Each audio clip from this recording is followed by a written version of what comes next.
وقال الله تبارك وتعالى في آية أخرى يا أيها الذين آمنوا لا تتخذوا الكافرين أولياء صدق الله العظيم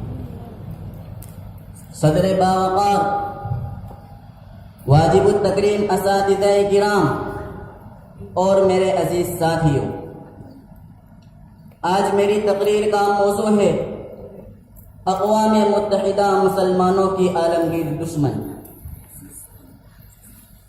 حضرات، آج جب ہم اخبارات کے ان سرخیوں کو پڑھتے ہیں، کتابوں اور رسائل کے اندر ان خبروں کا مطالعہ جب ہم کرتے ہیں، انٹرنیٹ، ٹیلی ویژن اور ریڈیو کے ذریعے ان حقیقتوں کو جب نشر کیا جاتا ہے جن کے ایک ایک اشارے پر انسانیت کے خون سے ہولی کھیلی جا رہی ہے، عورتوں کی چادر عصمت کو تار تار کیا جا رہا ہے، معصوم بچوں اور بے گناہ نوجوانوں کو تلوار کی سنگینیوں اور بندوق کی گولیوں سے بھون دیا جا رہا ہے، خوبصورت سے خوبصورت شہر کو جہنم کی شکل دی جا رہی ہے، کہیں ٹینکوں، توپوں اور ہیلی کاپٹروں سے میزائل بم گرا کر دیہاتوں میں آگ لگائی جا رہی ہے، تو کہیں چچینیا کی بوڑھی عورتوں اور بیواؤں کو گودام میں بند کر کے ان کے اوپر گرینیڈ پھینکا گیا، کہیں کوسوں میں مسلمانوں کے بچوں کو ذبح کر کے جلتی ہانڈی میں ڈال دیا گیا، تو کہیں مسلمانوں کو قتل کر کے آوارہ کتوں کے سامنے پھینک دیا گیا،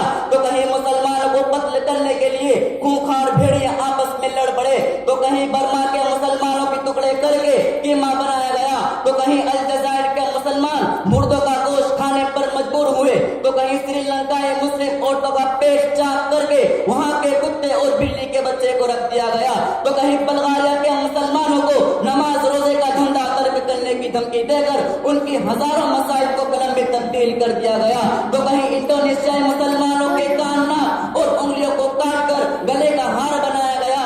حضرات، ایسے وقت اور ایسے حالات میں ایک بات ذہن میں آتی ہے، وہ یہ کہ اتنے کھوری ڈرامے کے باوجود آج جس کو ہم نے عالمی پیمانے پر اپنا فلاحی ادارہ مانا ہے، جس کو ہم نے رفاہی تنظیم دی ہے، جس کے گلے میں حقوق انسانی کے تحفظ کا جھومر ڈالا ہے، جس کو ہم نے انسانیت کا نجات دہندہ قرار دیا ہے، وہ کون سا ادارہ ہے اور وہ کون ایسی تنظیم ہے جس نے ظالموں کو جنگ و دیدار سے دور نہیں رکھا، اپنے عدل و انصاف کا مظاہرہ نہیں کیا، مظلوموں کی مدد نہ کر کے اپنے قانون کی پرواہ نہیں کی، قاتلوں کو سزا نہ دے کر اپنا واجب الاحترام آقا سمجھا، ظالموں کے نرگے پھنس کر بزدل بن کر چمکتا ہوا نظر آیا، بربادی ملت اور پامال اسلام کا خونی تماشا دیکھ کر امریکہ کی غلامی کو اپنے سر کا تاج سمجھ لیا۔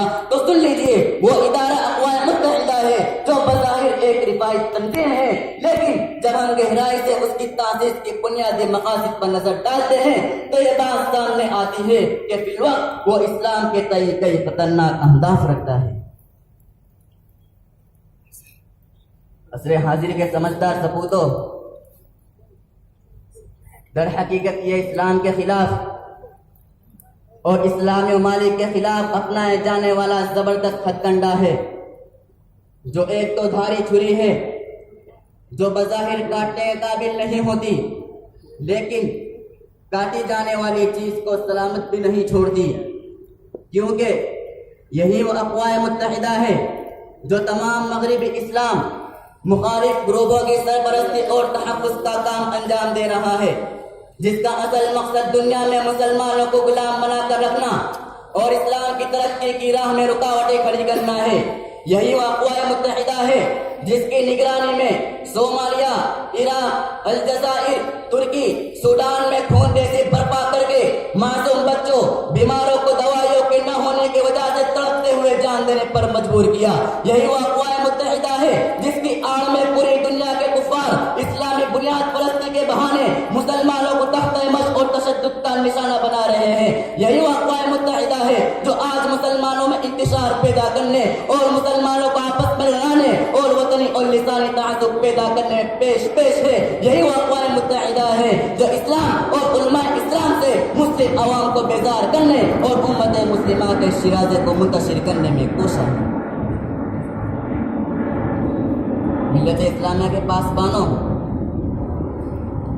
یہ جو ظلم و زیادتی مسلمانوں اور مظلوم عراقی مسلمانوں کے ساتھ ہوا، بوسنیا میں انسانیت سوز مظالم کی داستانیں اسی ادارے اور اس کے نمائندوں کے کارکردگی میں دی جاتی رہی ہے.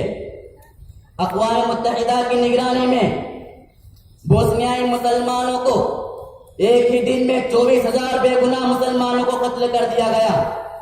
870 مساجد کو مسمار کر کے اسمبلی ہاؤس میں تبدیل کر دیا گیا.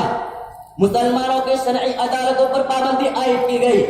مسلمان عورتوں کے پردے پر پابندی عائد کی گئی. اگر کوئی عورت پردے میں نظر آتی تو اس کا پردہ چھین لیا جاتا اور اسے مار دیا جاتا اور جیل بھیج دیا جاتا. اسی طرح ناجائز مقدمات میں گرفتار کر کے جیل کی سلاخوں کے پیچھے ڈھکیل دیا جاتا.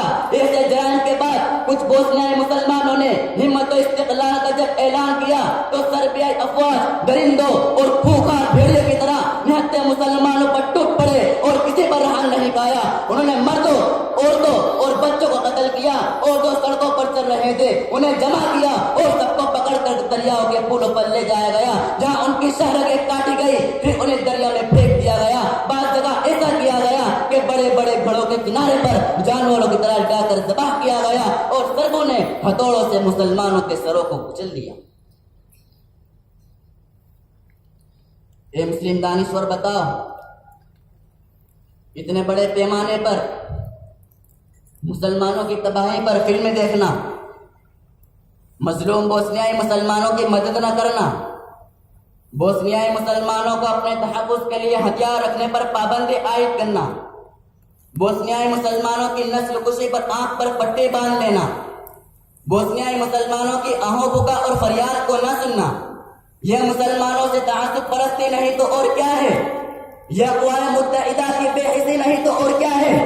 یہ مسلمانوں سے منافقت نہیں تو اور کیا ہے؟ سامعین، یہ تھا بوسنیا کا حال. تاریخی اوراق کو اگر پڑھیں گے تو کہیں اس سے زیادہ عراق میں نومولود بچوں کے دل خراش حالات پڑھنے کو ملیں گے. اس پہ کوئی شک نہیں کہ پچھلی قوموں میں فرعون بچوں کے قاتل کے طور پر مشہور بادشاہ گزرا ہے، جس کا تصور بھی آج کے انسان کے جسم پر رونگٹے کھڑے کر دیتا ہے. مگر انسان بہرحال انسان ہے. کل بھی وہی انسان تھا، آج بھی وہی انسان ہے، صرف طور طریقے اور انداز تبدیل ہو چکے ہیں، دلائل کی نوعیت بدل چکی ہے. مگر بچوں کے قتل عام کا بازار آج بھی اسی طرح گرم ہے جس طرح فرعون کے دور میں تھا. مگر اس قتل عام کو دنیا نے امن و سلامتی کا نام دیا ہے. اے مسلم دانشور، یہ میرا دعویٰ ہے کہ دنیا بھر میں 50 لاکھ مسلمانوں کو شہید کر دیا گیا. بوسنیا میں 20,000 مسلمانوں کے قتل پر عیسائیوں کا چرچ میں موسیقی اور شراب نوشی کا بڑا پروگرام ہوا. کئی معصوم بچوں سے کہا گیا کہ اپنی مردہ ماں کے ساتھ بدفعلی کرے. آج دنیا میں 1 لاکھ سے زائد مسلمان عورتوں کی عزتیں لوٹی گئی. ہزاروں مسجدوں کو شہید کر دیا گیا. علماء کرام کو قطار میں کھڑا کر کے ان پر بلڈوزر چلا دیا گیا. ہزاروں مسلمانوں کی لاشوں کو زندہ جلا دیا گیا. ہزاروں مردوں اور عورتوں کے نازک اعضاء کاٹے گئے. اقوام متحدہ کی نگرانی میں دنیا بھر میں مسلمانوں پر ایسے مظالم ہوئے کہ زمین بھی روئی ہوگی اور آسمان بھی رویا ہوگا. ہم مسلمان کب بیدار ہوں گے؟ کب تک خاموش رہیں گے؟ اگر اب بھی کفر کے خلاف نہ اٹھے تو یاد رکھو دنیا بھر میں ہمارا نام و نشان نہیں ملے گا. اس لیے اے مسلمانوں اٹھو، فتح و نصرت کے نقارے بجاتے ہوئے اور دکھا دو صلاح الدین ایوبی جیسی شجاعت و بصارت اور توڑ ڈالو اقوام متحدہ کے قوانین و ضوابط کو اور کھینچ لو برطانیہ کی زبان اور چھین لو امریکہ کی طاقت اور روک لگا دو مخالفوں کی راہوں میں اور اعلان کر دو سرفروشی کی تمنا اب ہمارے دل میں ہے. سرفروشی کی تمنا اب ہمارے دل میں ہے. دیکھنا ہے زور کتنا بازوئے قاتل میں ہے. وآخر دعوانا ان الحمد للہ رب العالمین.